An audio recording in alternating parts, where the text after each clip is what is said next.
नमस्कार, news 18 update देख रहे हैं आप। आपके साथ मैं हूं शिप्रा झा। पटना पुलिस ने शराब पार्टी करते हुए 7 लोगों को गिरफ्तार किया है और सभी को योगीपुर नहर के पास से गिरफ्तार किया गया।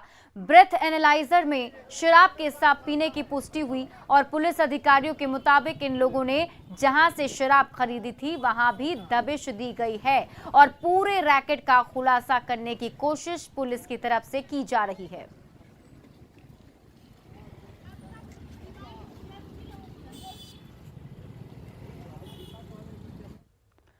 और पालीगंज में पुलिसकर्मी की बड़ी लापरवाही सामने आई, जिसने छात्र छात्रा को अपनी सर्विस रिवॉल्वर थमा दी। तस्वीर असपुरा गांव के एक प्राइवेट स्कूल की है, जहां पिछले महीने छात्र छात्राओं को स्कूल एसोसिएशन ऑफ बिहार की तरफ से सम्मानित किया गया था, जिसमें पालीगंज के एएसपी अवधेश दीक्षित मुख्य अतिथि के तौर पर शामिल हुए थे।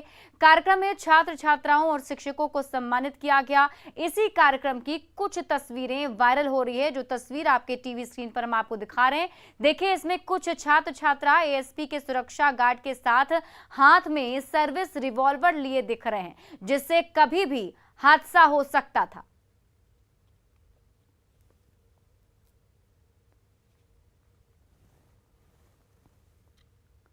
दानापुर में एक युवक की हत्या के बाद जमकर हंगामा किया गया। मौके पर पहुंची पुलिस के साथ धक्का मुक्की की गई और भगा भी दिया गया। मृतक का नाम जितेंद्र उर्फ फेकन पाल है, जो करोड़ी चक का रहने वाला था और हत्या के साथ शराब बेचने के मामले में जेल जा चुका था और फिलहाल एक अपार्टमेंट में गार्ड का काम करता था।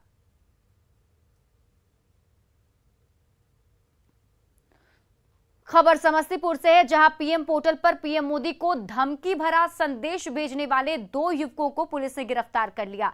आरोपी युवकों को पटोरी पुलिस ने एसपी के आदेश पर गिरफ्तार किया है। युवकों की गिरफ्तारी मोबाइल लोकेशन के आधार पर की गई। पकड़े गए युवकों से पुलिस पूछताछ कर रही है। गिरफ्तार युवकों की पहचान रुदल कुमार और साजन कुमार के तौर पर हुई और अधिक जानकारी दे रहे हैं हमारे सहयोगी मुकेश कुमार। समस्तीपुर पुलिस अधीक्षक के निर्देश के बाद पटोरी पुलिस के द्वारा बड़ी कार्रवाई की गई और जो जानकारी मिल रही है, पीएम पोर्टल पर प्रधानमंत्री नरेंद्र मोदी को धमकी भरा मैसेज लिखने और उस पे अपशब्द लिखने के आरोप में पटोरी पुलिस के द्वारा कार्रवाई की गई और रुदल कुमार और सज्जन कुमार को इस पूरे मामले में गिरफ्तार किया गया है, जिससे पूछताछ के लिए मुफस्सिल थाना पर लाया गया और यहाँ पर उन्हें रखा गया है। और कुछ देर बाद जो जानकारी मिल रही है, पुलिस अधीक्षक खुद इन दोनों से पूछताछ करेंगे कि आखिर किस परिस्थिति में ये सब धमकी भरा मैसेज लिखा गया। और जो जानकारी मिल रही है, ये पूरी कार्रवाई टावर लोकेशन के आधार पर की गई है और जिसके बाद इसकी गिरफ्तारी संभव हो पाई है और आने वाले वक्त में पता चलेगा कि किस उद्देश्य से ये पूरी कार्रवाई की गई है। और बताते चले कि जो रुदल कुमार है, वो बैंक में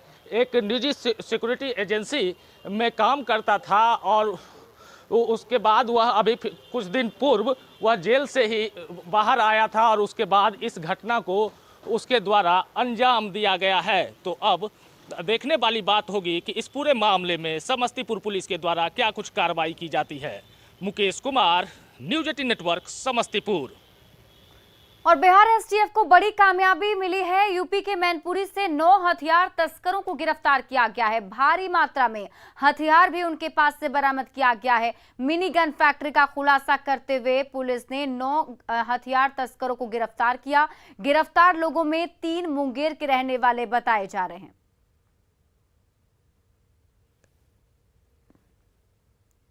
और बिहार एसटीएफ ने नोएडा से शातिर बदमाश को गिरफ्तार किया है। आरोपी विनय कोड़ा को नोएडा से गिरफ्तार किया गया। आरोपी विनय कोड़ा पर आर्म्स एक्ट और 307 का मुकदमा दर्ज था। मुंगेर में ये मामले दर्ज थे और कई महीनों से पुलिस इसकी तलाश में थी। अपने रिश्तेदार और महिला मित्र के साथ छुपकर ये रह रहा था। बिहार एसटीएफ ने बिहारी मार्केट झुग्गी झोपड़ी से गिरफ्तार किया है। और इसी बीच सिवान से बड़ी खबर आपको बता दें, रास्ते के विवाद में मारपीट हुआ है। 1 दर्जन लोग इसमें जख्मी हो गए। 2 की हालत गंभीर बताई जा रही है। सराय ओपी के उखई गांव की घटना है, जहां पर मारपीट हुई। 2 पक्षों के बीच जमकर मारपीट हुई है। रास्ते के विवाद को लेकर मारपीट की गई है, जिसमें बताया जा रहा है कि 1 दर्जन लोग जख्मी हो गए हैं।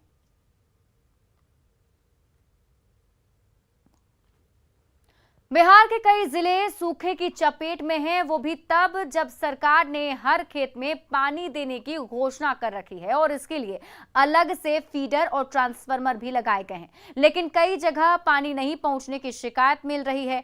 बिहार के कृषि मंत्री भी मानते हैं कि कुछ जगह समस्या हो सकती है।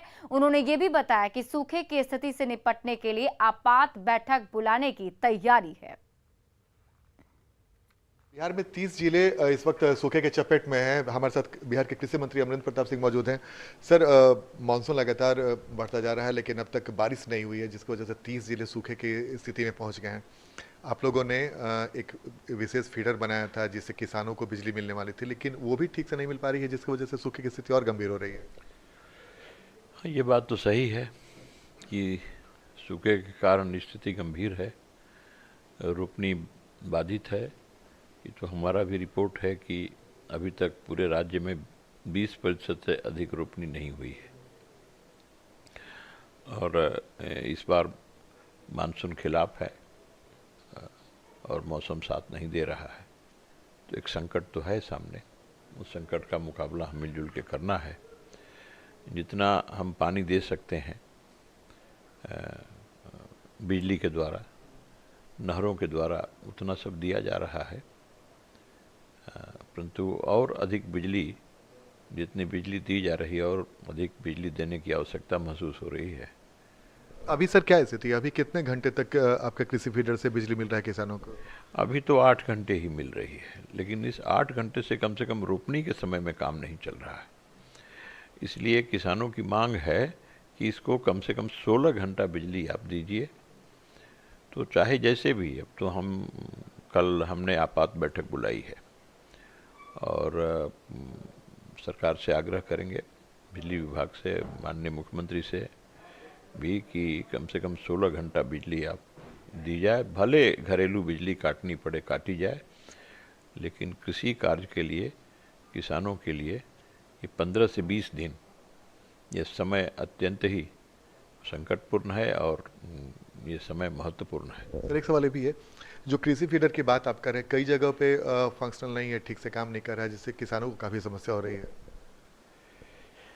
कृषि फीडर जहां हम दे पाए हैं, पहुंचा पाए हैं बिजली का लाइन खेतों में, सरकार ने यह संकल्प किया है कि हर खेत को पानी देंगे और जो हर हाथ को काम की कल्पना की गई है, तो यह संकल्पना यह तभी पूरी होगी जब हर खेत को पानी हम पहुंचा देंगे। उस दिशा में 80% काम हम लोगों ने पूरा किया है। शायद यह काम अब तक पूरा हो गया रहता, लेकिन कोरोना महामारी के कारण यह काम पिछड़ा है, परंतु फिर भी यह काम तेज़ी से आगे बढ़ रहा है। तो जहां भी हम और कृषि फीडर से और बिजली पहुंचा पाए हैं खेतों को, वहां हम आवश्यकता के अनुसार बिजली देने का प्रयत्न कर रहे हैं। तो ये था हमारे साथ बिहार के कृषि मंत्री अमरेंद्र प्रताप सिंह। आनंद अमृतराज, न्यूज 18 नेटवर्क, पटना।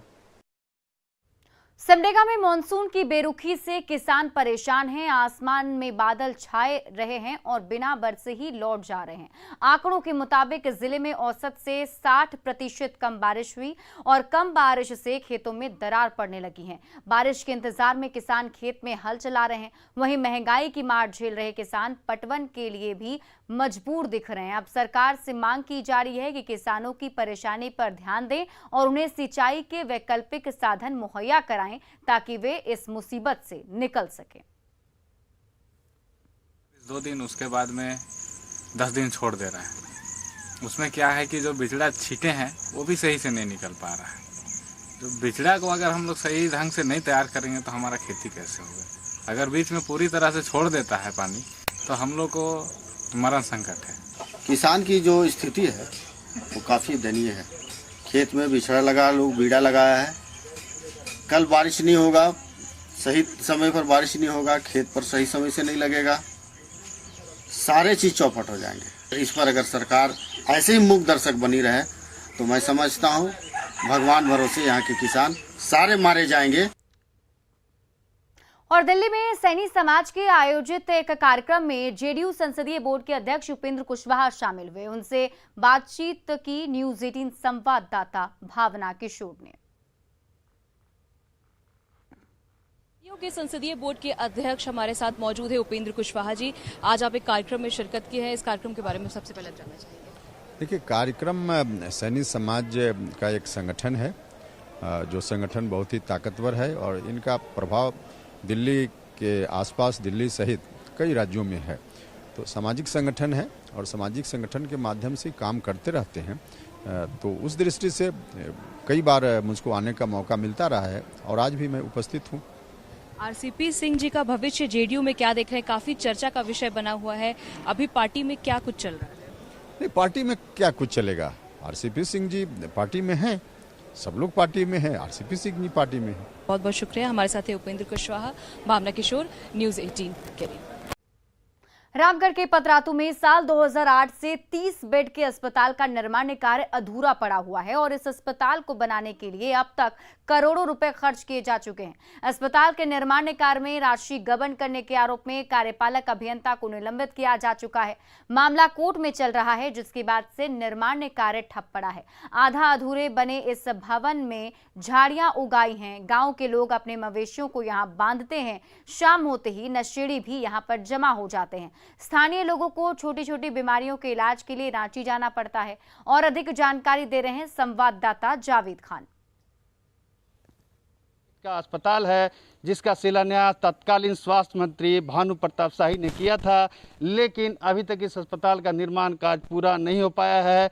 बताया गया कि यहाँ अस्पताल और यहाँ पर कर्मियों को रहने के लिए आवास बनाए जा रहे थे, दोनों अधूरा पड़ा हुआ है। और ऐसे में पतरातू चूँकि औद्योगिक क्षेत्र है, ऐसे में यहाँ के लोगों को छोटे मोटे इलाज के लिए भी रामगढ़, रांची जाना पड़ता है। यहाँ पर कुछ लोग हैं, उनसे सीधे बात कराते हैं कि वो किस तरह से देखते हैं, क्योंकि सरकार का इसमें करोड़ों रुपए लगा हुआ है और अस्पताल अब भी अधूरा पड़ा हुआ है। ऐसे में बताइए, ये अस्पताल कब से बनना शुरू हुआ, क्यों इसका निर्माण कार्य बंद है अभी तक?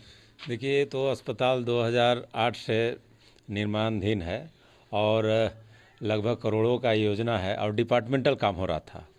लेकिन दुर्भाग्य है इस क्षेत्र का जी, इतना बड़ी आबादी होने के बावजूद एक नाम मात्र जो भी सरकारी अस्पताल था वो भी सोच लीजिए कि अधूरा पड़ा हुआ है। हम लोगों को तो बहुत ज़्यादा खुशी थी कि यहाँ पर करोड़ों की लागत से यह अस्पताल बन रहा है। जो हम लोगों को रांची और रामगढ़ जाना पड़ता था वो हमारी सुविधा यहीं मिलेगी, किंतु इसी से हमारे ग्रामीण आसपास के क्षेत्र के लोगों को काफ़ी दुख और कष्ट महसूस हो रहा है। किसी प्रकार का सुविधा से यहाँ वंचित हैं।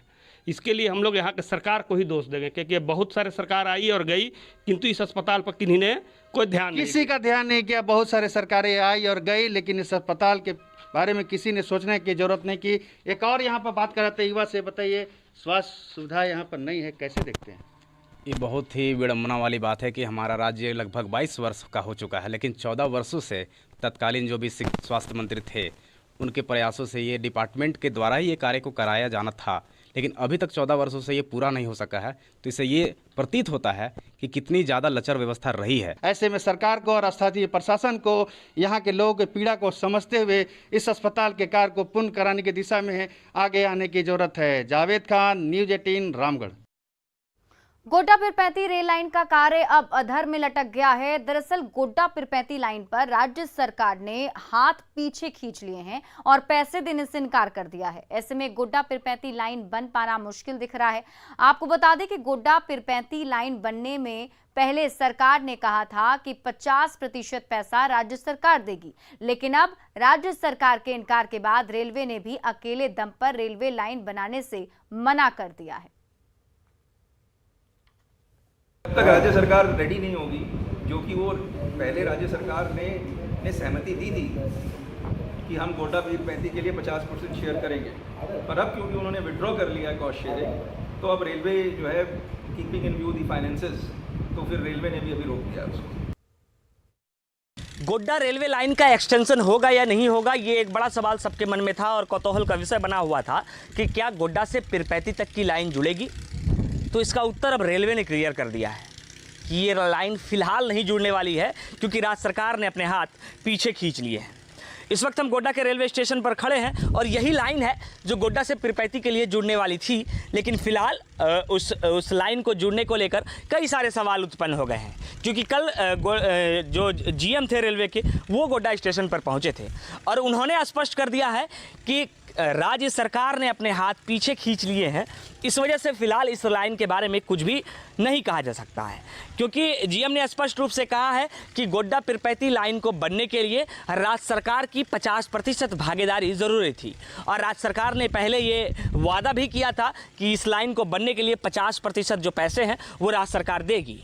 लेकिन अब राज्य सरकार ने अपने हाथ पीछे खींच लिए हैं। राज्य सरकार ने कहा है कि वो 50% पैसे नहीं दे सकते हैं।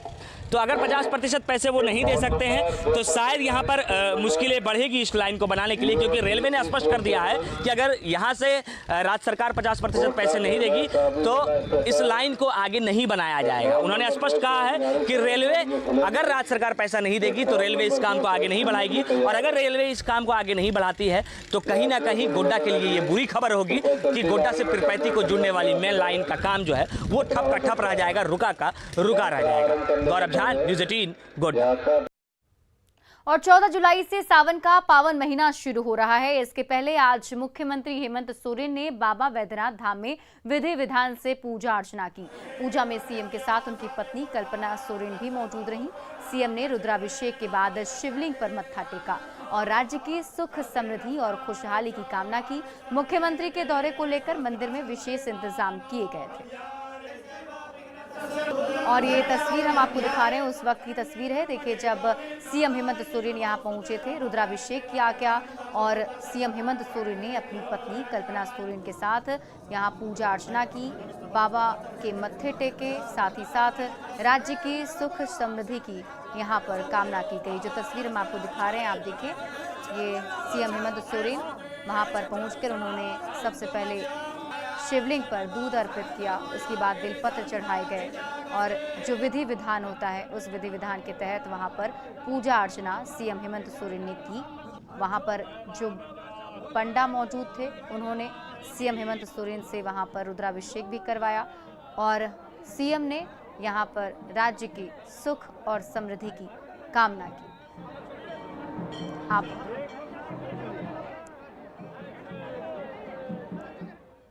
12 जुलाई को पीएम मोदी का देवघर दौरा है और 14 जुलाई से शुरू हो रहे श्रावणी मेले की तैयारियां चरम पर हैं। सीएम हेमंत सोरेन ने अधिकारियों के साथ मीटिंग कर तैयारियों की समीक्षा की है।